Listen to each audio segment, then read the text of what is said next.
लड़के के प्यार में पागल लड़की ने अपना घर-बार सब छोड़ दिया और मुंबई जैसे शहर में अकेले चली आई। न ही अपने माँ बाप के बारे में सोचा, न ही अपने आप के बारे में। जो उस लड़के ने कह दिया, बस उसे ही आंखें बंद करके मान लिया। मुंबई, फिल्मों की चमचमाती दुनिया जो बस देखने में चमकदार है, पास जाने पर हकीकत बयां करती है। वह लड़की छाया रात के अंधेरे में पैदल चले जा रही थी। उसकी आंखों से आंसू बह रहे थे। जिसके लिए वह अपने शहर गुजरात से भागकर आई थी, उसी ने उसकी आंखों के सामने किसी और से शादी कर ली और उसे ये कहकर छोड़ दिया कि जो अपने माँ बाप की न हुई वो मेरी क्या ही होगी। छाया को उसकी बातें सुनने के बाद खुद पर बहुत तेज गुस्सा आ रहा था। आखिर उसकी ही तो गलती थी जो उसने अपनी लाइफ में आए 2 साल पहले के लड़के के लिए उनको छोड़ दिया, जिन्होंने 25 साल तक उसका ख्याल रखा, उसकी सारी जायज मांगे पूरी की, उसे कभी किसी भी बात की कमी नहीं होने दी। और छाया ने उन्हें ही इतना बड़ा दर्द दे दिया। वह चलते चलते एक झोपड़ी के पास पहुंच गई। इस वक्त या कभी भी अपने घर लौटने की हिम्मत उसमें बाकी नहीं थी। उसके चेहरे पर उदासी साफ नजर आ रही थी। फिर भी वो चले जा रही थी। तभी उसे गाड़ी दिखाई दी। उसे लगा कि शायद कुछ मदद मिल जाए, लेकिन तभी उसे ख्याल आया कि कहीं वह किसी और मुसीबत में ना फंस जाए। फिर भी हिम्मत बांधकर उस गाड़ी की तरफ चली गई। वहां जाकर उसने पाया कि 2 लड़के खड़े थे। उनमें से एक गाड़ी के आगे की तरफ किसी से बात कर रहा था, तो एक लड़का पीछे की तरफ किसी को चिल्ला रहा था। वह डरते डरते उनके पास पहुंची। जब उस सामने वाले लड़के ने एक अनजान लड़की को अपने सामने खड़ा पाया, तो उन्होंने अपना फोन काटकर जेब में डाल दिया और उससे पूछा, यस बताइए।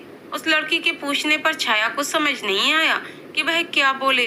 वह तो यहाँ अपनी मदद के लिए आई थी, लेकिन उन लोगों की हालत देखकर लग रहा था कि उन्हें किसी की मदद की जरूरत है। अब वह उनसे अपनी हालत नहीं बता सकती थी, तो उसने थोड़ा सा संकोच करते हुए कहा कि आपको किसी मदद की जरूरत है क्या? तभी पीछे से वह लड़का आगे आया और कहा, ओ मोहतरमा, कौन हैं आप और इतनी रात में इस रोड पर क्या कर रही हैं? आपको पता नहीं है क्या कि ये इलाका लड़कियों के लिए सेफ नहीं है? फिर उस लड़के की तरफ मुड़ते हुए कहता है, कुछ हुआ? वह लड़का उसकी तरफ देखकर सिर्फ अपनी गर्दन ना में हिला देता है। उस लड़के को बहुत तेज गुस्सा आ जाता है। ये उसकी मुट्ठियां देखकर पता चल रहा था। उसने अपनी मुट्ठियों को काफी तेज बंद कर रखा था, जिससे उसके हाथ की नसें साफ साफ समझ आ रही थीं। उस दूसरे लड़के ने अपना हाथ कार के बोनट पर मार दिया। उसके मारते ही छाया चीख पड़ी। तब उसे समझ में आया कि उन दोनों के सामने एक अनजान लड़की खड़ी हुई है, जो देखने से किसी अच्छे घराने की मालूम होती है, लेकिन उसके हाथ में एक बड़ा सा ट्रॉली बैग है, जिससे समझ आ रहा था कि कहीं से लौट रही है या फिर उसे कहीं जाना है। फिर लड़का थोड़ा सा सीरियस होते हुए कहता है, तुम कौन हो और यहाँ पर क्या कर रही हो और हमसे क्या चाहती हो? छाया कहती है, मुझे लगा आप लोग यहाँ पर रुके हुए हो तो आपको किसी की मदद की जरूरत होगी, इसलिए मैं यहाँ पर चली आई। लड़का, ओ रियली? तो मदद करोगी? कैसे करोगी जरा बताना। तो हमारी गाड़ी खराब हो गई है और इससे हमने बनाने की बहुत कोशिश की, लेकिन हमसे तो नहीं बन रही। तुम बना पाओगी? जो काम होता नहीं है ना, उसके बारे में खुद से सोचना नहीं चाहिए। अब जाओ, निकलो यहाँ से। लेकिन जब वह बोलकर चुप होता है और सामने देखता है, तो उसे वहाँ कोई नजर नहीं आता है। पीछे की तरफ घूमकर देखता है तो पीछे छाया अपना दुपट्टा बांधे हुए गाड़ी के बोनट को खोलकर उसमें कुछ कर रही थी। वह लड़का उसके पास जाकर उसे कुछ कहता, उससे पहले दूसरा लड़का बोला, अरे केतन भाई, 5 मिनट रुक जा, देख ले, शायद जो काम हम इतनी देर से नहीं कर पा रहे हैं उसको ये लड़की कर दे। भले ही हमारे लिए अनजान है, लेकिन फिर भी हमारी मदद कर रही है। आपको नहीं लगता आपको उसका शुक्रिया अदा करना चाहिए? बल्कि आप फेसबुक चला रहे हो। वह लड़का अवर्ड अपने भाई से कहता है, तुम कुछ ज्यादा ही भोले हो। एक अनजान लड़की भला तुम्हारी मदद क्यों करेगी? और ये लड़कियों का काम तो है नहीं। जो इस लड़की को आता होगा, बुद्धू बना रही है ये लड़की। कहीं किसी पैसे लूटने वाली गैंग से तो भागकर नहीं आई है। इस लड़की के पास बैग भी तो है, पता नहीं किसको लूट कर लाई है। छाया को दोनों की बातें बखूबी सुनाई दे रही थीं, लेकिन वह चुपचाप अपना काम करती रहती है और करीब 10 मिनट बाद वह बोनट को बंद करके हटी। अवर्ड अपने भाई से कहता है, देख लिया, जब बना नहीं तो इसने बंद कर दिया। अब कहेगी, ओह सॉरी, मैंने कोशिश तो किया लेकिन मुझसे हो नहीं पा रहा है, और वैसे भी ये सब लड़कियों के काम थोड़ी ना है। अब छाया अवर्ड के सामने आती है और कहती है, तुम्हें कुछ ज्यादा नहीं पता लड़कियों के बारे में। इतनी देर से तुम बोले जा रहे हो बिना ये सोचे समझे कि सामने वाला तुम्हारी बात सुन भी रहा है या नहीं, उसे तुम्हारी बात में इंटरेस्ट है भी या नहीं। तुम खुद को समझते क्या हो? कुछ पैसे क्या कमा लिए? तुम तो खुद को इस देश का राष्ट्रपति समझने लगे। अरे मैं तो भला तुम लोगों की मदद करने आई थी, और वैसे भी किसी को देखकर जज नहीं करना चाहिए। क्या कह रहे थे तुम? मैं किसी गैंग से भाग कर आई हूँ, मैंने किसी का बैग लूटा हुआ है। पागल हो क्या? शक्ल से तुम चोर दिखते हो, मैं नहीं, समझे? दोबारा छाया त्रिवेदी के बारे में कुछ बोलने की हिम्मत मत करना, वरना मुझसे बुरा कोई नहीं होगा। और हाँ, मैंने तुम्हारी गाड़ी ठीक कर दी है, अब तुम जहाँ जाना चाहो जा सकते हो। वो क्या है ना कि मेरे पापा और चाचा दोनों ही गाड़ियों का बिजनेस करते हैं। वहाँ पर काफी गाड़ियाँ रिपेयर होने भी आती हैं, तो मैं उन सबको रिपेयर होते हुए देखती भी हूँ, और कई सारी कारें रिपेयर भी कर चुकी हूँ, जिसके बारे में मैं बताना जरूरी नहीं समझती। लेकिन यहाँ पर बात मेरे ऊपर उठ रही थी, तो मुझे बोलना जरूरी लगा, समझे तुम? अब तुम अपने रास्ते, मैं अपने रास्ते। जाने क्या सोचकर मैं तुम्हारी मदद करने चली आई थी। मुझे क्या पता था कि मुझे यहाँ पर इस तरह की बातें सुनने को मिलेंगी। दूसरा लड़का सामने आते हुए कहता है, मैं माफी चाहूंगा आपसे, मेरे भाई थोड़ा रूड बिहेव करते हैं। ये बचपन से ही ऐसे हैं, किसी को भी पहली नजर में जज कर लेते हैं, फिर बाद में बहुत पछताते हैं। इनकी तरफ से मैं आपसे माफी मांगता हूँ। छाया, इट्स ओके, कुछ लोगों की आदत होती है। लड़का, आपने माफ कर दिया ना? छाया, हाँ। लड़का, okay, hi, I am Pranab Thakur, और ये मेरे बड़े भाई अवर ठाकुर। छाया, हेलो। छाया त्रिवेदी, प्रणब, क्या मैं आपको कहीं छोड़ दूं? छाया, मैं अपने आप चली जाऊंगी, आप लोग जाओ। प्रणब, कोई बात नहीं, आपने हमारी मदद की है, मैं भी आपकी मदद करना चाहता हूँ। आप मुझे बताइए आपको कहाँ जाना है? छाया, यहाँ पर पास में एक होटल है, मुझे वहाँ पर जाना है, आप मुझे वहाँ तक छोड़ सकते हो?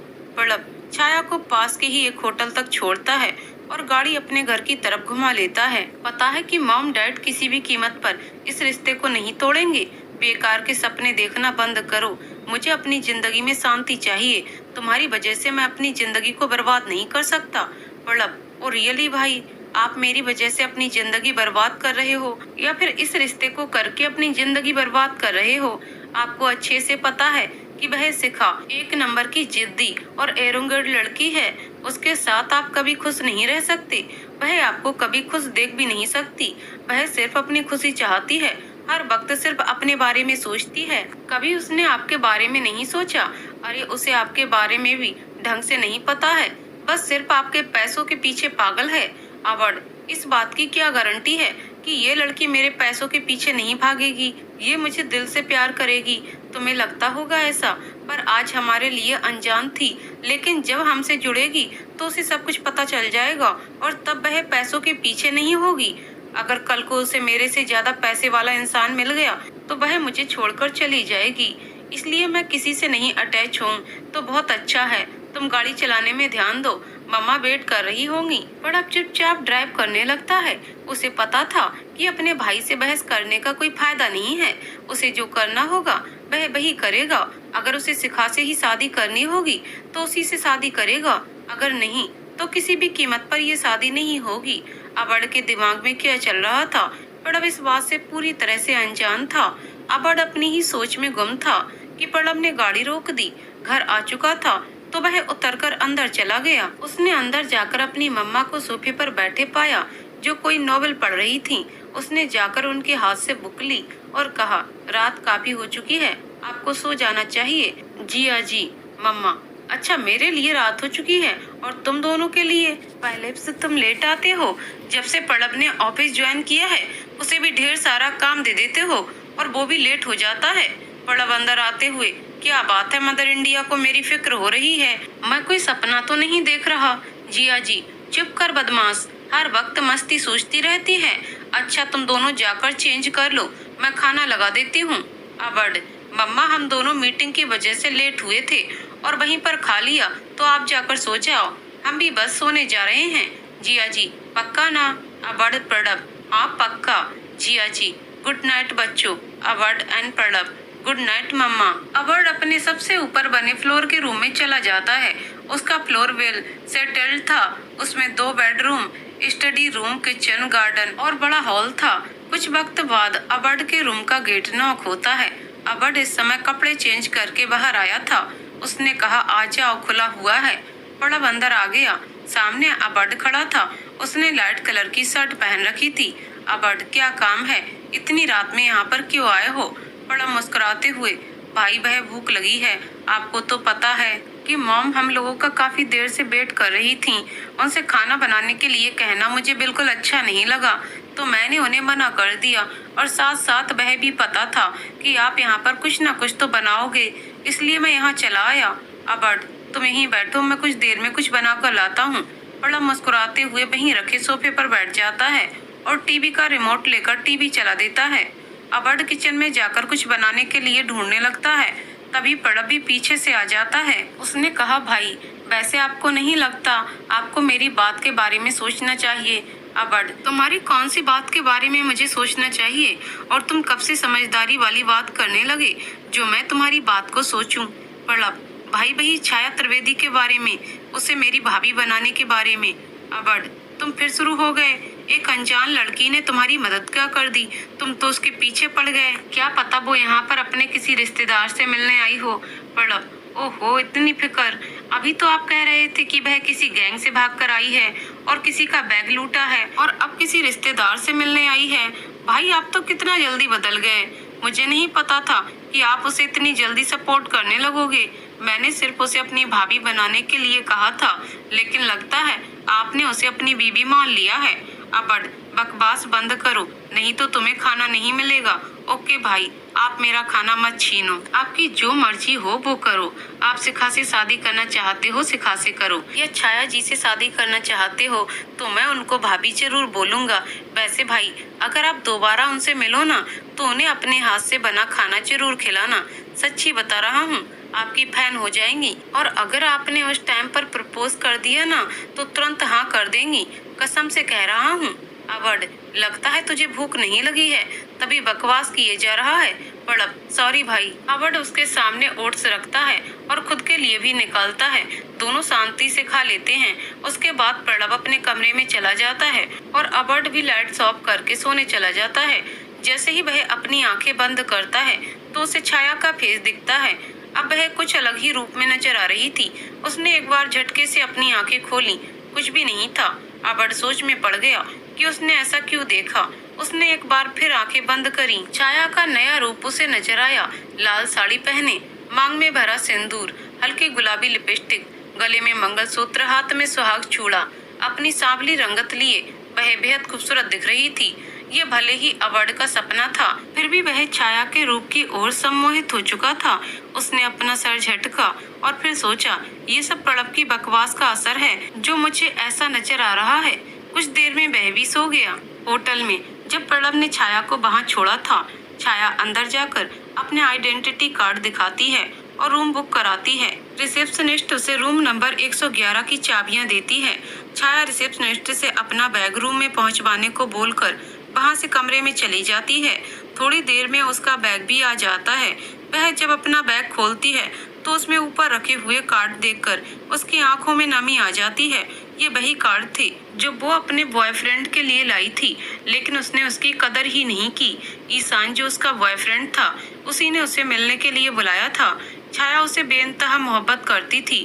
वे दोनों फेसबुक के जरिए मिले थे, लेकिन बढ़ते वक्त के साथ छाया की मोहब्बत बढ़ती जा रही थी।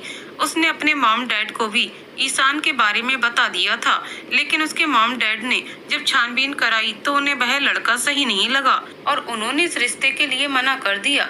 लेकिन छाया पर ईशान की मोहब्बत का सुरूर था। इसी वजह से अपने माँ बाप की बात ना मानते हुए मुंबई चली आई थी। लेकिन जब यहाँ आई तो उसे पता चला कि ईशान ने किसी और से शादी कर ली है और उसकी बातें छाया के दिल पर लगी। वह अपनी बैब से कह रहा था कि वह छाया से मोहब्बत नहीं करता, बल्कि कुछ टाइम पास कर रहा था। वैसे भी स्मॉल टाउन गर्ल प्यार करने के लिए नहीं होती हैं। वह हमारी जिंदगी में कभी नहीं आ सकती। छाया की हिम्मत नहीं थी कि वह उसकी आगे की बात सुन सके। वह उसी वक्त वहां से लौट आई थी। वह अंदर ही अंदर टूट चुकी थी, फिर भी वापस घर नहीं जा सकती थी, क्योंकि अपने पेरेंट्स के मना करने के बावजूद भी उनका दिल तोड़कर यहाँ चली आई थी। छाया ने कुछ पल उस कार्ड को देखा और फिर वहीं पास रखे हुए डस्टबिन में उस कार्ड को फाड़कर डाल दिया। उस कार्ड की अब उसकी जिंदगी में कोई भी अहमियत नहीं थी। उसने सोच लिया था कि वह किसी से मोहब्बत नहीं करेगी, बस खुद को इतना काबिल बना लेगी कि कोई उस तक ना पहुंच पाए। उसे खुद पर यकीन था कि उसने जो सोचा है वो जरूर पूरा कर लेगी। इसी सोच के साथ वह सो गई। अगला दिन सूरज निकल आया था, लेकिन छाया और अवर्ण दोनों ही सोकर नहीं उठे थे। अवर्ण के कमरे में सूरज की रोशनी पहुंच रही थी, लेकिन उसकी नींद टूटने का नाम नहीं ले रही थी। वह बहुत ही ज्यादा गहरी नींद में सोया हुआ था। उसके चेहरे पर एक अजीब सी बेचैनी छाई हुई थी, जिसका पता उसको भी नहीं था। वहीं मुंबई के ही होटल में छाया बेहतरीन ढंग से सो रही थी। पिछले कुछ दिनों से अपने साथ हुए हादसे और थकान की वजह से सो नहीं पाई थी। जब उसे ईशान के बारे में पता चला था, तब से उसे बिल्कुल भी आराम नहीं मिला था, और जब आज बिस्तर मिला तो उसे काफी ज्यादा रिलैक्स फील हुआ और वह काफी देर तक सोती रही। होटल का स्टाफ कई बार उसके रूम को नॉक कर चुका था, लेकिन कोई रिस्पांस नहीं मिला। वे लोग चाहते तो दरवाजा खोल सकते थे, लेकिन ऐसा करना होटल के नियम के खिलाफ था। दोपहर 12:30 बजे छाया की नींद खुलती है तो वह खुद को अनजान जगह पाती है। फिर उसे पिछली सारी बातें याद आ जाती हैं और साथ ही ले आती हैं आंखों में नमी। अपनी आंखों में नमी महसूस करके वह खुद पर कंट्रोल करती है और खुद से कहती है, नहीं छाया, तू ऐसे कमजोर नहीं पड़ सकती। उस सुयस को सबक सिखाना पड़ेगा ताकि फिर से किसी के जज्बात से ना खेल सके। वह साइड में रखे टेलीफोन से रिसेप्शन में फोन करती है और खाना लाने को बोलती है और नहाने चली जाती है। जल्दी ही नहाकर वापस आ जाती है। तभी डोर नॉक होता है। जाकर दरवाजा खोलती है तो सामने एक लेडीज स्टाफ खाना लिए खड़ी होती है।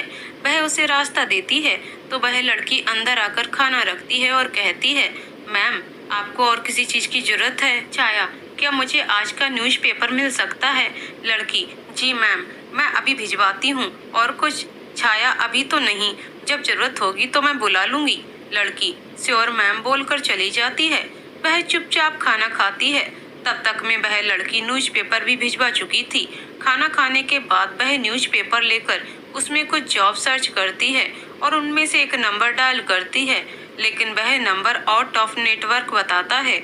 छाया उसके बाद किसी और को कॉल करने वाली होती है। तभी उसे याद आता है उसे अपने घर में एक बार बात कर लेनी चाहिए। उसे ये तो पता था कि वह अपने नंबर से कॉल करेगी तो उसके घर में उसकी कॉल नहीं उठाई जाएगी, इसलिए वह उस नंबर से कॉल करती है जो उसने ईशान के लिए खरीदा था। उस नंबर को अपने घर पर नहीं दिया था और इसके बारे में उसके घर वालों को कोई जानकारी भी नहीं थी। उसने घर के लैंडलाइन पर फोन लगाया तो उसके बड़े भाई शाश्वत ने उठाया। अपने बड़े भाई की आवाज सुनकर वह बहुत ज्यादा इमोशनल हो गई। उसके मुंह से एक शब्द भी नहीं निकला। उसने फोन कट कर दिया। वह अजीब तरीके से फोन को देख रहा था और खुद से बोला, जब बात नहीं करनी थी तो फोन क्यों किया? तभी अभी की मम्मी पूछती हैं, बेटा किसका फोन था? शाश्वत, पता नहीं किसका था, किसी ने उस साइड से कुछ बोला ही नहीं। उसकी मम्मी कहती हैं, कोई बात नहीं, होगा कोई रॉन्ग नंबर। उसका भाई वहाँ से निकल जाता है कि फिर से फोन बजने लगता है। इस बार उसकी मम्मी निशा जी फोन उठाती हैं और वह कहती हैं, हेलो हेलो, कौन बोल रहा है? अपनी मम्मा की आवाज सुनकर छाया बहुत ज्यादा रोने की स्थिति में आ जाती है और जल्दी से फोन कट करके तकिए में मुंह छिपाकर रोने लगती है। उसकी हिम्मत नहीं हो रही थी कि वह अपने घर पर बात कर पाए। उसे पता था कि उसके घर वाले उसे माफ करके अपना लेंगे, लेकिन वह खुद की नजरों में गिर जाएगी।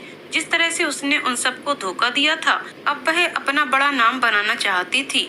अवर्ण के साथ साथ प्रणव भी सो रहा था तो उसकी मम्मा कमरे में आती हैं और देखती हैं कि प्रणव एक तस्वीर को गले लगाकर सो रहा था। उस तस्वीर को जब वह हाथ में लेकर खोलकर देखती है तो उस तस्वीर को देखकर उसकी आंखों में आंसू आ जाते हैं। वह खुद के आंसू कंट्रोल करती है और प्रणव को जगाती है। प्रणव जब जागता है तो अपने आसपास उस तस्वीर को ढूंढता है, लेकिन उसे वह तस्वीर कहीं नहीं मिलती। तभी उसकी नजर जिया जी के हाथ पर पड़ती है, जिनके हाथ में वह तस्वीर होती है। वह समझ जाता है कि उन्होंने ये तस्वीर देख ली है। जिया जी उसे गले लगा लेती हैं और कहती हैं, मैं तेरी माँ की कमी आज तक पूरी नहीं कर पाई। ये सच है कि कोई भी औरत दूसरी औरत की जगह नहीं ले सकती, फिर वह तो तेरी माँ थी। एक बच्चा अपनी माँ को कैसे भूल सकता है? प्रणव कहता है, नहीं मम्मा, ऐसी कोई बात नहीं है। कल मुझे बहुत बुरा सपना आया था और मैं आपको परेशान नहीं करना चाहता था। इस वजह से इस तस्वीर को गले लगाकर सो गया। और मैं मानता हूँ कि आपने मुझे जन्म नहीं दिया, लेकिन आपने मुझे मासी की जगह माँ बनकर पाला है। मासी का मतलब ही माँ जैसी होता है। तो प्लीज आप रो मत। आपको पता है ना, मुझे और भाई दोनों को ही आपकी आंखों में आंसू बर्दाश्त नहीं होते। जिया जी, हाँ हाँ पता है, तुम दोनों को आंसू बर्दाश्त नहीं है, लेकिन इमोशनल करने में एक भी कसर नहीं छोड़ते हो। चल अब जल्दी जा और अपने भाई को भी जगा दे। वह कब से सो रहा है। पड़ब क्या, भाई अब तक नहीं उठे। मामा कितना लेट हो गया है, मैं जल्दी जाकर उनको उठाता हूँ। आज तो उनकी मीटिंग थी शाम को। पड़ब अवार्ड के रूम की तरफ भागता है। पड़ब, भाई जल्दी उठो, इतनी देर हो चुकी है। आपकी मीटिंग भी है, आपको उसकी तैयारी भी तो करनी है। अबड मीटिंग का नाम सुनकर तुरंत उठता है और टाइम देखता है। इस समय दोपहर के 1 बज रहे थे। वह कहता है, यार मैं इतना लेट कैसे सोता रह गया।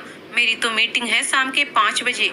पड़ब, अभी देर नहीं हुई है, जल्दी से जाकर रेडी हो और ऑफिस के लिए जाओ। अबर्ड को पड़ब की बात सही लगती है और वह जल्दी से बाथरूम की तरफ भागता है। सुबह से दोपहर हो जाती है और दोपहर से शाम, लेकिन छाया को कोई भी जॉब नहीं मिल रही थी। उसने 1-2 इंटरव्यू के लिए भी बात की, लेकिन सब जगह से एक ही जवाब कि आप मौका गवा चुकी हैं। छाया इतनी जल्दी हार नहीं मानने वाली थी। उसने अपना बैग देखा तो उसमें ढेर सारी ज्वेलरी भरी हुई थी। ये वही ज्वेलरी थी जो उसे बचपन से अब तक गिफ्ट मिली थी या उसने जिद करके ली थी। इन सभी के साथ उसके इमोशन जुड़े हुए थे, लेकिन पहले ईशान के चक्कर में उसने और कुछ सोचा ही नहीं। अब उसे समझ आ रहा था। उसने अपने पर्स में पैसे देखे तो अभी उसके पास इतने पैसे थे कि 2 महीने आराम से रह सके, लेकिन छाया के पास वक्त नहीं था। वह जल्द से जल्द कामयाब बनना चाहती थी। उसे अब भूख लगी थी। वह अब रूम से बाहर निकली और होटल से बाहर चली गई। उसे अपने लिए रेंट पर घर भी लेना था। वह रोज होटल में ही नहीं रह सकती थी। उसके पास इस समय 3 नंबर थे और 3 एड्रेस भी थे। उनमें से एक ऑटो को दिखाया और पूछा, क्या वह इस एड्रेस पर चलेगा। ऑटो वाले ने मना कर दिया। छाया ने दूसरे ऑटो वाले से पूछा तो उसने हाँ कहा। वह ऑटो में बैठ गई और मोबाइल में गूगल मैप खोल लिया। काफी देर बाद उसे एड्रेस पर ऑटो वाले ने उतारा। छाया ने उसे किराया दिया और जाकर उस एड्रेस पर डोरबेल बजाई। एक औरत बाहर आई। उसने पूछा, क्या काम है। छाया ने उसे पेपर की कटिंग दिखाई तो उसने उसे 2 मिनट रुकने को बोला और अंदर चली गई। कुछ ही वक्त बाद वो चाबी लेकर आ गई और उसे दूसरी तरफ ले गई। डोर खुला। घर छोटा सा था, लेकिन साफ सुथरा था और काफी ज्यादा स्पेस दिख रहा था। छाया ने सब जगह घूमकर देखा तो उसे ये घर सही लगा। पास में ही मार्केट भी थी, जिससे उसे काफी आसानी थी। उसने इस घर के लिए ओके बोल दिया और सारी बातें करके कल आने को कह दिया और कुछ जरूरी सामान ऑर्डर कर दिया जो कल तक डिलीवर हो जाता। सारे काम खत्म करके वह वापस होटल में लौट गई। अब उसे बहुत तेज भूख लगी थी। उसने होटल के डाइनिंग एरिया में जाकर सीट चुनी और खाना ऑर्डर किया। तभी कोई और उसके सामने आकर बैठ गया। छाया ने नजर उठाकर देखा तो एक मवाली जैसा दिखने वाला एक लड़का वहां आकर बैठा था। छाया ने उसे घूर कर देखा, लेकिन उस पर कोई असर नहीं हुआ। तभी कोई छाया के पीछे आकर खड़ा हुआ। उसको देखते ही वह लड़का उस जगह से 9-2-11 हो गया। छाया ने उसे जाते देखा तो कोई भी रिएक्ट नहीं किया। फिर अपना खाना खाने लगी। कुछ देर तक वह शख्स खड़ा रहा। फिर उसने अपना गला साफ किया और छाया से बोला, आपको नहीं लगता मिस, थोड़ा ध्यान इधर देना चाहिए। आवाज सुनकर छाया पीछे पलटती है और कहती है, आप। छाया से बात करते हुए वह उसके सामने आकर बैठ जाता है और कहता है, जी मैं अवध ठाकुर, जिसकी कल रात में आपने मदद की थी। मैं आपको ठीक से थैंक यू भी नहीं बोल पाया। आई एम सो सॉरी, मैंने आपको गलत समझ लिया। छाया खाते हुए ही उसे जवाब देते हुए कहती है, आपकी इसमें कोई गलती नहीं है। लोग कई बार सामने वाले इंसान के बारे में सोचे बिना ही उसे जज कर लेते हैं। छाया कुछ सोचकर उससे पूछती है, आप कुछ खाएंगे। अवध ने अपने गालों पर हाथ रखकर उसकी तरफ देखते हुए कहा, जो आप प्यार से खिला दें वह खा लेंगे। छाया उसकी बातों को इग्नोर करती है और वेटर को बुलाकर उसको ऑर्डर देने के लिए बोलती है, लेकिन अवध उसे ताकता रहता है और कोई भी जवाब नहीं देता है। छाया जब उसे ऐसे देखती है तो अपना हाथ टेबल पर जोर से पटक देती है और अवध का ध्यान भंग हो जाता है। वह छाया को देखता है जो गुस्से से भरी आंखों से देख रही थी। छाया की आंखों में नाराजगी और गुस्सा देखकर वह चुपचाप ऑर्डर करता है और वेटर वहां से चला जाता है। वेटर के जाने के बाद छाया कहती है, मिस्टर ठाकुर, ये क्या हरकत थी आपकी? इस हरकत के लिए आप क्या कहना चाहेंगे? अवध उसे देखते हुए ही कहता है, मिस्टर ठाकुर नहीं, ओनली अवध। छाया उससे पूछती है, और ऐसा क्यों? अवध मुस्कुराते हुए जवाब देता है, बहुत जल्दी इसका जवाब मिल जाएगा। कुछ ही वक्त में उसे खाना आ जाता है और दोनों साथ में खाना खाते हैं। छाया का खाना पहले खत्म हो जाता है, लेकिन अवध का वेट करने के लिए उसके खाना खाने का वेट करती है। जब वह जाने लगती है तो अवध उससे कहता है कि उसके फोन की बैटरी खत्म हो गई है और उसे अपने घर से कार को बुलाना है, तो क्या आपका फोन मिल सकता है? छाया ज्यादा कुछ नहीं सोचती है और उसे फोन दे देती है और हैंड वॉश के लिए चली जाती है। अवध उसके फोन से अपना फोन नंबर डायल करता है। उसके फोन में अपना नाम अवध के नाम से सेव कर देता है। जब छाया वहाँ से वापस आती है तो अवध उसका फोन लौटा देता है और बाय बोलकर वहाँ से निकल जाता है। छाया भी दिन भर की थक चुकी थी तो वह कुछ और ना सोचते हुए चुपचाप अपने रूम पर चली जाती है और वहीं बाहर आकर अवध उसका नाम अपने फोन पर जान नाम से सेव करता है और वहाँ से घर निकल जाता है। कैसी होगी इनकी कहानी, जिसमें ना तो अब तक अवध को छाया का पास्ट पता है और ना ही छाया को अवध के रिश्ता तय होने की बात की भनक है। अवध ने अभी छाया से कुछ कहा तक नहीं है। छाया को भी उसके दिमाग में चल रही बातों का अंदाजा बिल्कुल भी नहीं है। अवध ने अपने और छाया दोनों के ही फोन में नंबर सेव कर दिया था। घर पहुंचने की थोड़ी देर बाद जब वह अपने कमरे में अकेला था तब उसने छाया के नंबर पर मैसेज किया। मैसेज के पॉपअप नोटिफिकेशन की आवाज से छाया की नींद डिस्टर्ब हुई तो उसने अपना फोन ही स्विच ऑफ कर दिया और गहरी नींद में चली गई। जब अवध ने दोबारा मैसेज किया तो उसमें सिर्फ एक ही टिक लगा हुआ था। वह समझ गया या तो फोन का डाटा ऑफ कर दिया गया है या फिर फोन स्विच ऑफ हो चुका है। उसने अपना फोन साइड में रख दिया और सोने की कोशिश करने लगा। आज रात फिर उसके सपनों में छाया अलग ही रूप में आई हुई थी। आज उसने गोल्डन कलर की साड़ी पहनी हुई थी, मांग में भरा लाल सिंदूर और गले में लटकता मंगलसूत्र, हाथों में भरी चूड़ियां जो साबित कर रही थी कि वो अवध की हो चुकी है। उसके बाल पूरी तरह से खुले हुए तो नहीं थे, लेकिन बंधे हुए भी नहीं थे। उसने आधे बालों में क्लचर लगाया हुआ था और कुछ बालों से पानी टपक रहा था। वह अवध को नींद से जगा रही थी, लेकिन अवध ने नींद से उठने की जगह उसका हाथ पकड़कर खुद में ही खींच लिया। तभी उसके ऊपर पूरा जग भर के पानी पड़ा। उसने उठकर सामने देखा तो प्रणव जग लिए खड़ा था। उसके हाथ में जग देखकर अवध समझ गया था कि वह जिसे छाया समझ रहा था वह छाया नहीं बल्कि प्रणव था। खुद को शर्मिंदगी से बचाने के लिए और उसके सवालों से बचने के लिए वह बाथरूम की तरफ भागा, लेकिन तभी प्रणव उसके सामने आ गया और उसे देखकर सोफे पर धकेल दिया। अचानक से इस बार को अवध नहीं समझ पाया और सोफे पर जा गिरा। प्रणव भी कूदते हुए सोफे पर बैठ गया और कहा, क्या भाई, कहाँ चले? सुबह सुबह किसके ख्वाबों में खोए हुए थे? जो आपको मैं नहीं लगा बल्कि कोई और ही लग रही थी। कौन था आपके सपनों में?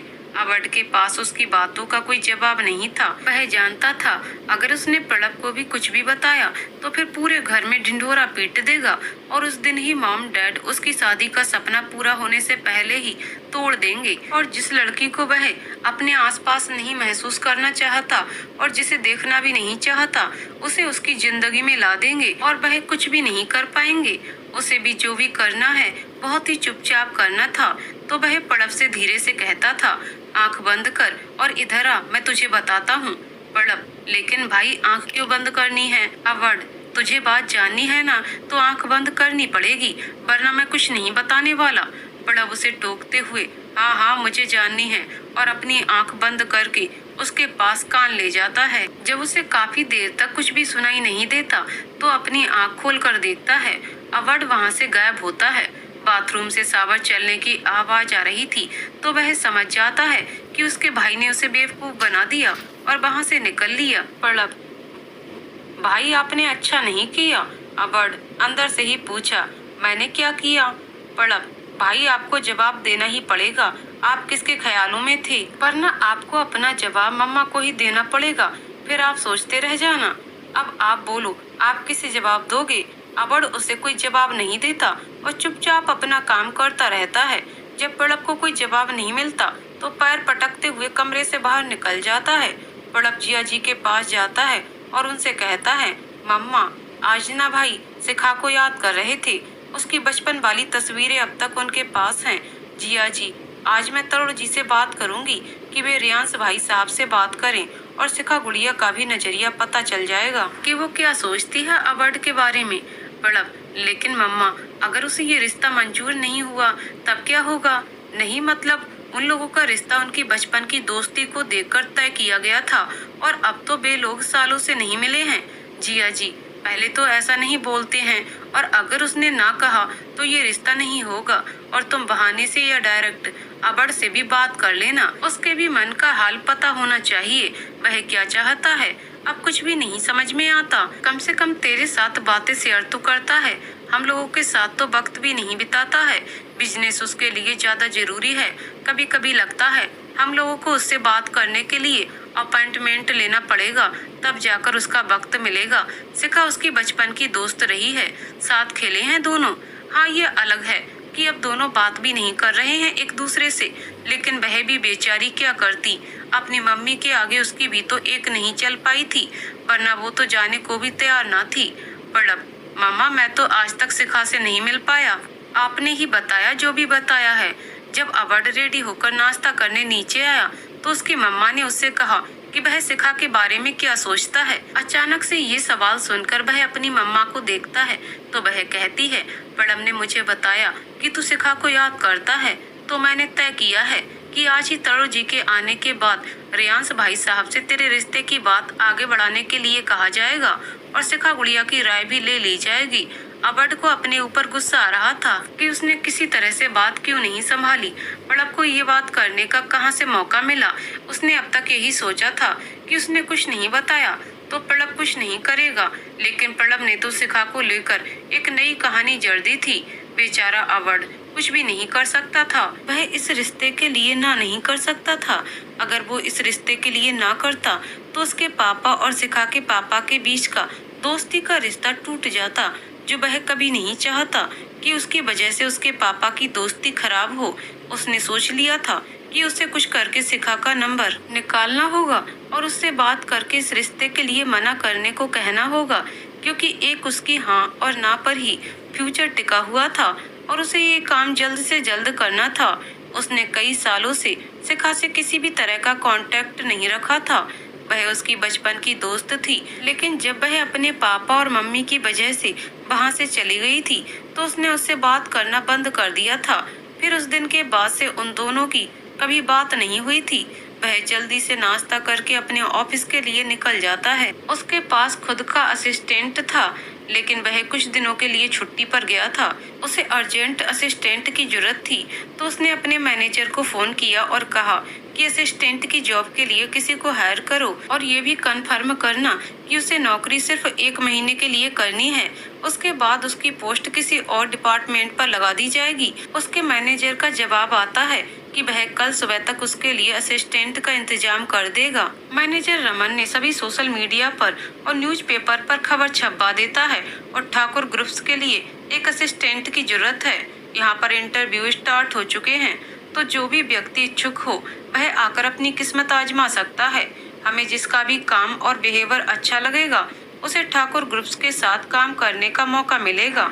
आज सुबह छाया भी जल्दी उठ चुकी थी और मॉर्निंग वॉक भी किया था। अब ग्रीन टी पी रही थी और न्यूज़पेपर के लिए उसमें से कुछ जॉब सर्च कर रही थी। तभी उसके फोन पर एक नोटिफिकेशन पॉपअप होता है, जो कि सोशल मीडिया की तरफ से ही था।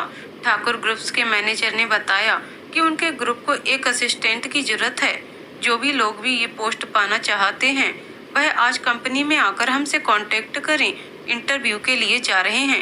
एमडी सर बिल्कुल भी लेट नहीं चाहते हैं। छाया ये देखकर बहुत खुश हुई। उसने कहा कि एक बार उसे ही इस मौके पर ट्राई करना चाहिए, क्या पता उसको मौका मिल जाए। ठाकुर ग्रुप्स एक बहुत बड़ी कंपनी थी और उसके साथ नाम जुड़ना बहुत ही अच्छा कामयाबी का संकेत था। इसके जरिए छाया अपना बहुत ज्यादा नाम भी कमा सकती थी।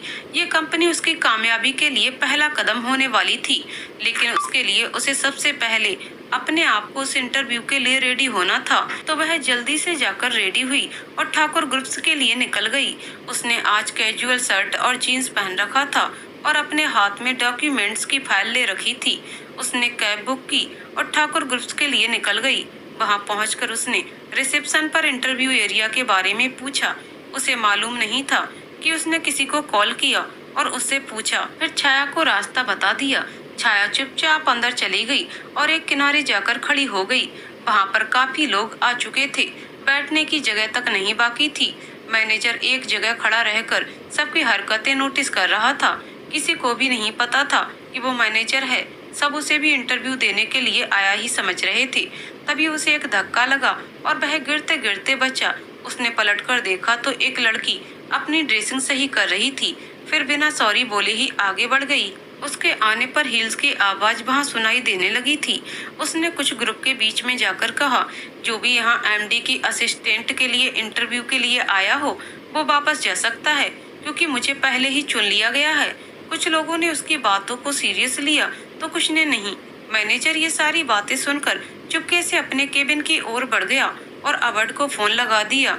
उससे उसे पता चला अभी तक किसी को हायर नहीं किया गया है, लेकिन ये सारी बातें सुनकर अवध ने इंटरव्यू खुद ही लेने का निर्णय किया। उधर बाहर कुछ लोग उस लड़की से पूछ रहे थे कि उसका सिलेक्शन कैसे हुआ, लेकिन वह सिर्फ मुस्कुराकर रह गई। सबके साथ साथ छाया ने भी उसकी बातें सुनी थी, लेकिन उसने उस लड़की पर कोई ध्यान नहीं दिया था, बस चुपचाप अपनी जगह खड़ी रही थी। छाया ठाकुर ग्रुप्स में इंटरव्यू के लिए जाती है। कुछ समय पश्चात एक और लड़की आती है जो दावा करती है एमडी की असिस्टेंट के रूप में चुन ली गई है। इधर सारे कैंडिडेट का इंटरव्यू खुद लेने का फैसला अपने मैनेजर को सुनाता है। वह लड़की लोगों को अपना नाम राधिका शिवहरे बताती है। राधिका, मेरे पापा ने यहाँ के एमडी को फोन कर दिया है। किसी की हिम्मत नहीं है कि वह मेरे पापा राजन शिवहरे की बात काट सके, तो तुम सब लोग वापस जा सकते हो। कुछ लोग बनाते हुए निकलने लगते हैं कि तभी सामने से अवध आ जाता है। उसे देखकर वे लोग रुक जाते हैं। अवध सबको वापस अपनी जगह में बैठने का इशारा करता है। राधिका का ध्यान अब तक उस पर नहीं गया था। वो अपनी और अपने पापा की तारीफ में लगी हुई थी। कोई उसकी बात सुनकर कुछ नहीं बोल रहा था, तो उसे लगा कि सब उसके पापा से डर गए। छाया सिर्फ अवध के एक्सप्रेशन देख रही थी, जो राधिका की बात सुनकर गुस्से में बदलते जा रहे थे। न जाने क्यों उसका मन अवध को रोकने को हुआ, लेकिन फिर ये सोचकर रुक गई कि आखिर किस हक से वो उसे रोकेगी और वो क्यों उसकी बात मानेगा। वो दोनों तो दोस्त भी नहीं हैं। तभी अवध अपनी गहरी आवाज में कहता है, अगर इतने ही काबिल हैं तुम्हारे पापा, तो तुम ठाकुर ग्रुप्स में क्या कर रही हो? राधिका आवाज सुनकर पीछे नहीं पलटती, बल्कि वैसे ही कहती है, पापा ने कहा है कि मुझे ग्रुप के एमडी को इम्प्रेस करना है। सभी उसकी बात सुनकर सकते में आ जाते हैं। छाया तो अपने मुंह में हाथ रख लेती है। तभी अवध फिर से कहता है, तुम्हें यहाँ के एमडी के बारे में पता है या फिर? राधिका पलटते हुए, हाँ पता है ना, उसका नाम अवध ठाकुर है। पूरे ठाकुर ग्रुप्स का इकलौता वारिस। उसके आगे उसकी बोलती बंद हो जाती है।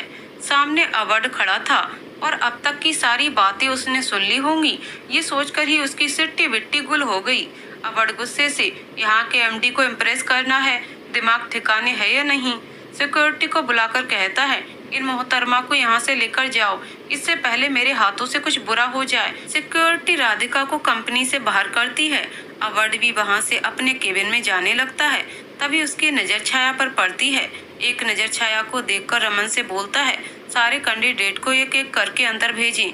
फिर वहाँ से चला जाता है। उसके जाने के बाद छाया कहती है कि यहाँ के एमडी है तो क्या मुझे यहाँ पर काम करने की परमिशन देगा?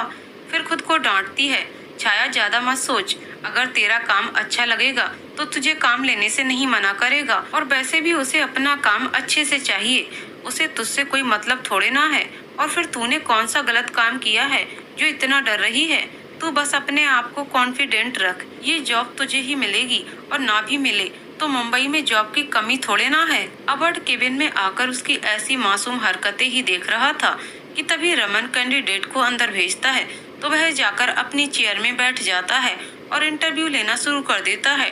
उसने कुछ सवाल टफ पूछने स्टार्ट किए, लेकिन उनके जवाब बहुत आसान थे। अगर किसी ने सावधानी पूर्वक सारे सवालों को सुना होता तो फिर आसानी से जवाब दे सकता था, लेकिन सवालों को पूरा सुने बिना जवाब नहीं दिए जा सकते थे और कई लोग उसके सवालों के आंसर नहीं दे पाए। काफी लोग आए गए, कुछ लोगों ने एक सवाल बताया तो दूसरा नहीं बता पाए, दूसरा बताया तो तीसरा नहीं। ये सब देखते देखते शाम हो गई। छाया का नंबर अब तक नहीं आया हुआ था। उसके पास एक कैंडिडेट क्लिप थी जिस पर उसका नंबर 98 था। अब कैंडिडेट नंबर 96 चल रहा था, यानी अगले दूसरे नंबर पर उसका ही नंबर था। उसके बाद 2 कैंडिडेट और थे जिनका रिजेक्शन हो चुका था। वो वहाँ से जा चुके थे और कुछ लोग वहाँ बैठे वेट कर रहे थे, जिन्हें अवर्ण ने ही वहाँ बैठकर रिजल्ट का वेट करने के लिए कहा था। उस हॉल में टोटल 12 लोग थे। 97 के बाद छाया का नंबर आता है तो वह चुपचाप अंदर चली जाती है। अवर्ण उसे देखकर हल्का सा मुस्कुराता है, फिर छाया को बैठने का इशारा करता है। बाकी कैंडिडेट के सामने जो सवाल रखा था वही उससे भी पूछता है। नंबर 1, मेरे एक फ्लोर अप जाने के लिए 18 सीढ़ियाँ हैं। आप 4 फ्लोर ऊपर हैं। आपने कितनी सीढ़ियाँ यूज की? छाया मुस्कुराते हुए कहती है, मैं लिफ्ट से आई हूँ। नंबर 2, अगर मुझे कभी किसी मीटिंग में जाना पड़ जाए, आप मेरे साथ हों, लेकिन फाइल लाना भूल गए हों, तब आप क्या करेंगी? छाया पहले ही फाइल के ऊपर डिस्कशन हो चुका होता है। हमें मीटिंग में अपनी प्रेजेंटेशन देनी होती है जो हम फाइल से देखकर नहीं देते, तो वहाँ पर हमें फाइल की जरूरत ही नहीं है। हाजी जवाबी तो आप में बहुत है मिस छाया। आप बाहर जाकर 10 मिनट वेट कीजिए, मैं जल्दी ही रिजल्ट अनाउंस करवाता हूँ। छाया उसके केबिन से बाहर निकल जाती है। अवार्ड मैनेजर को फोन करके छाया, प्रवीण, निहारिका, चंदा, प्रतीक और 5 के नाम का ज्वाइनिंग लेटर बनाने को बोलता है। तब तक अगला कैंडिडेट भी आ जाता है। उससे भी सेम सवाल होता है, लेकिन वो जवाब नहीं दे पाता। अगले कैंडिडेट को बुलाया जाता है। पहले सवाल का जवाब उसने सरलता से दे दिया था, लेकिन दूसरे सवाल का कुछ समझ नहीं आया और वह रिजेक्ट हो गया। दोनों ही घर के लिए निकल गए। बाकी लोगों को उनका ज्वाइनिंग लेटर मिल गया। छाया अवार्ड की सेक्रेटरी चुनी गई थी। वह अपनी जॉब से खुश थी। जब वह बाहर पहुंची तो वह कैब बुक करने लगी। तभी पीछे से आवाज आई, मिस त्रिवेदी, जॉब लगने की खुशी में पार्टी नहीं मिलेगी क्या? छाया, क्यों नहीं, आपकी वजह से ही तो मुझे जॉब मिली है। अवार्ड, नहीं, आपकी काबिलियत की वजह से मिली है। छाया, लेकिन फिर भी, वरना आजकल लोग सिफारिश के बिना जॉब नहीं देते हैं और मेरे पास कोई सिफारिश मौजूद नहीं थी। अवार्ड समझ जाता है कि वह राधिका की बात कर रही है। वह उसे समझाते हुए कहता है, देखो छाया, इस दुनिया में कई तरह के लोग हैं जिन्हें हम नहीं बदल सकते हैं, लेकिन वे लोग खुद को गलत मानते ही नहीं हैं।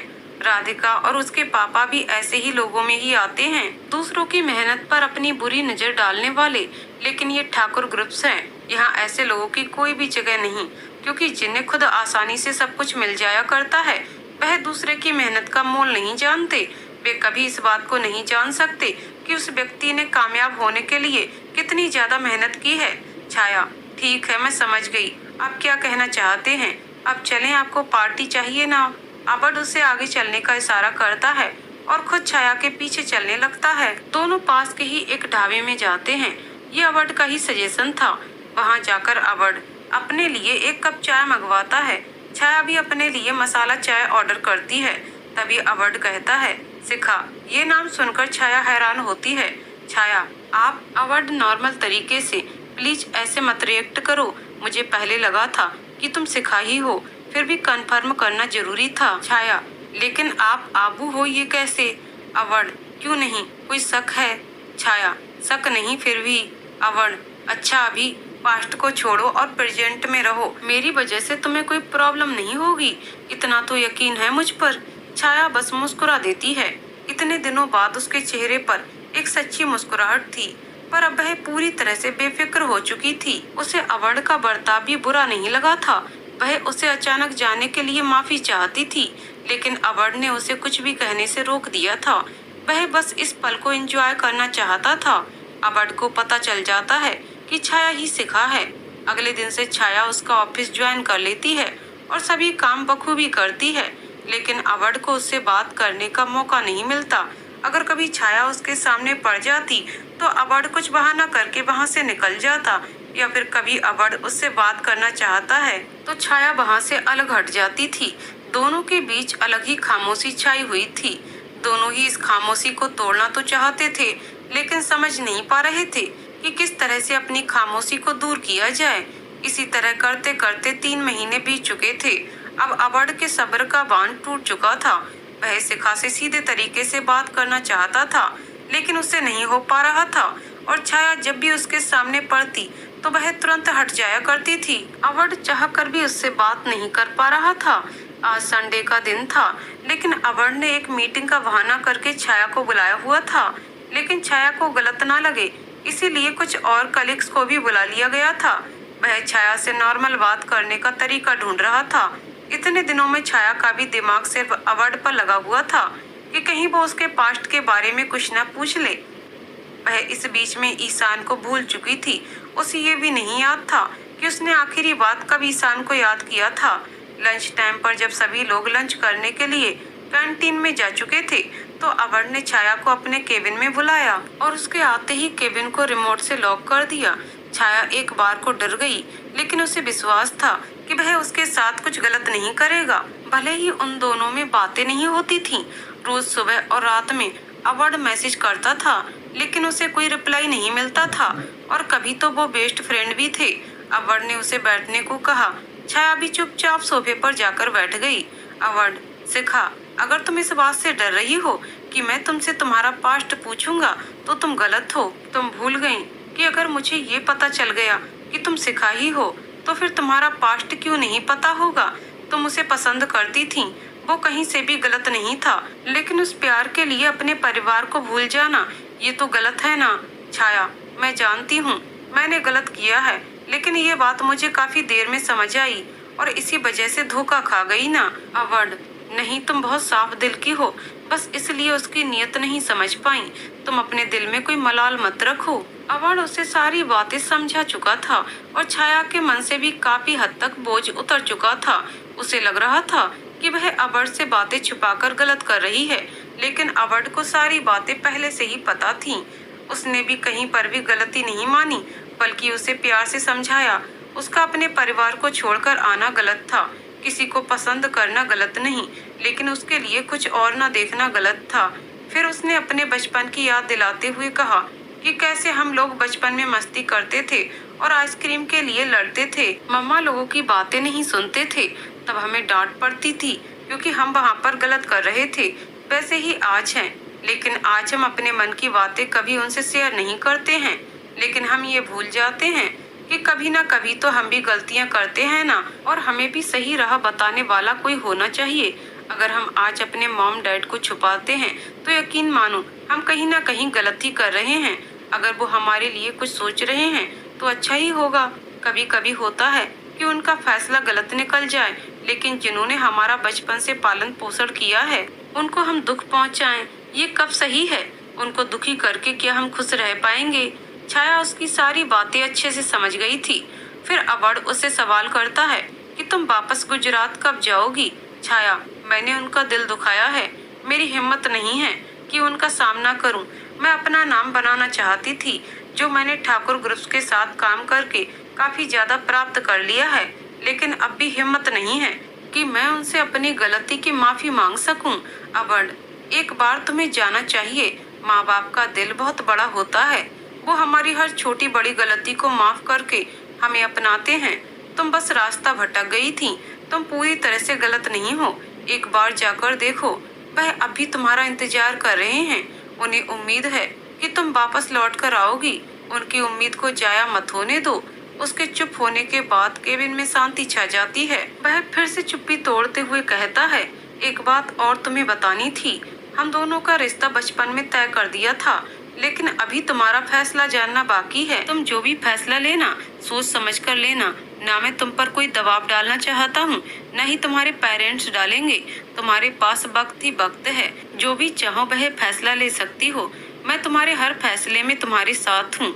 छाया, मैं अभी शादी नहीं करना चाहती हूँ, क्योंकि भले ही मैं ईशान को भूलने लगी हूँ, लेकिन ये भी सच था कि वह मेरी जिंदगी में अहमियत रखता था। किसी को भी अपनी जिंदगी में शामिल करने में मुझे थोड़ा वक्त लगेगा। अवर्ण, तुम्हें जितना भी वक्त चाहिए तुम उतना ले सकती हो, पर तुम पर कोई दबाव नहीं डालेगा। ये बात मैं पहले ही कह चुका हूँ। तुम एक बार घर जाकर सबसे मिलाओ, उन सबको भी संतुष्टि मिल जाएगी कि तुम ठीक हो, या फिर एक बार बात ही कर लो। छाया, मैं जल्द ही घर जाने की तैयारी करती हूँ।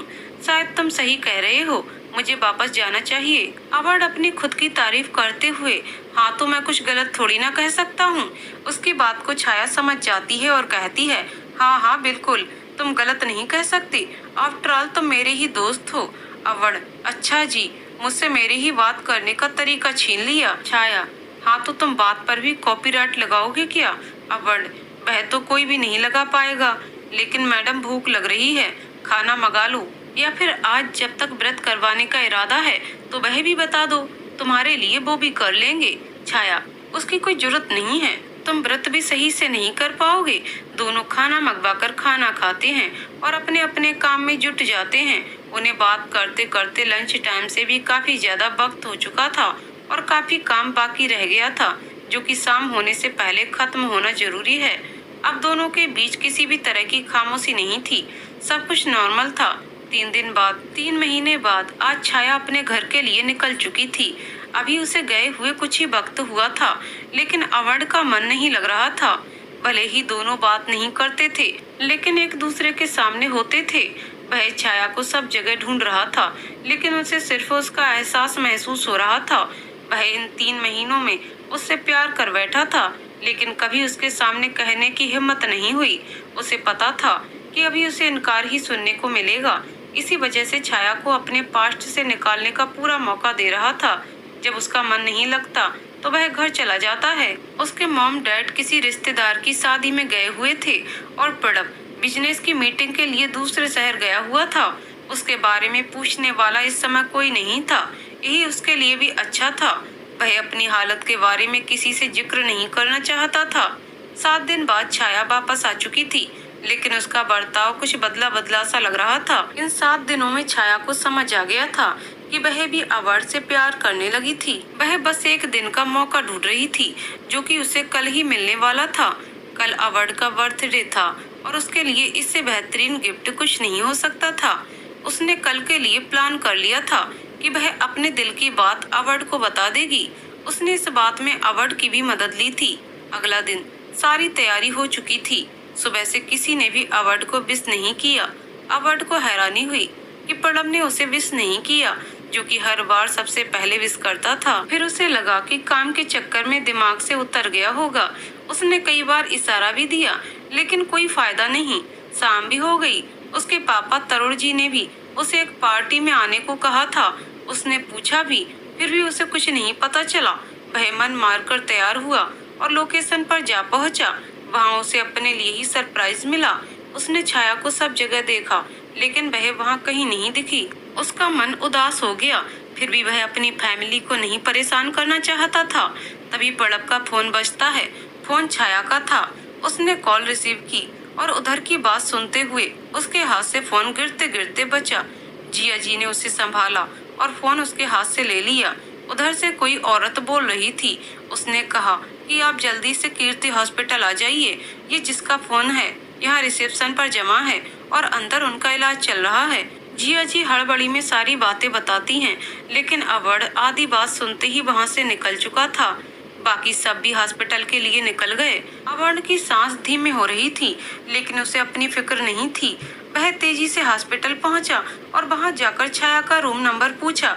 रिसेप्शनिस्ट ने उसे रूम नंबर बताया तो वह भागता हुआ वहां पहुंचा। तभी डॉक्टर भी बाहर आ गए। उन्होंने उससे पूछा कि आप पेशेंट की फैमिली से हो? अवर्ण, जी मैं। डॉक्टर, आई एम सॉरी, लेकिन उनके पास ज्यादा वक्त नहीं है, आप उनसे जाकर मिल लीजिए। अवर्ण अंदर चला जाता है। उसकी नजरें छाया की नजरों से उलझ जाती हैं। वह उसके करीब जाकर बैठता है और उसका हाथ थाम लेता है। अवर्ण, अभी तो मिली थी, इतनी जल्दी छोड़कर जा रही हो? छाया, शायद हमारा साथ इतना ही था, मुझे माफ कर देना, बहुत प्यार करती हूँ तुमसे, ऐसे अधूरा छोड़कर जा रही हूँ। अवर्ण, प्यार तो मुझे भी तुमसे है, लेकिन कभी कह नहीं पाया था। उसका इजहार सुनते ही छाया की सांसें थम जाती हैं। अवड़ उसे हिलाता है, लेकिन कोई फायदा नहीं।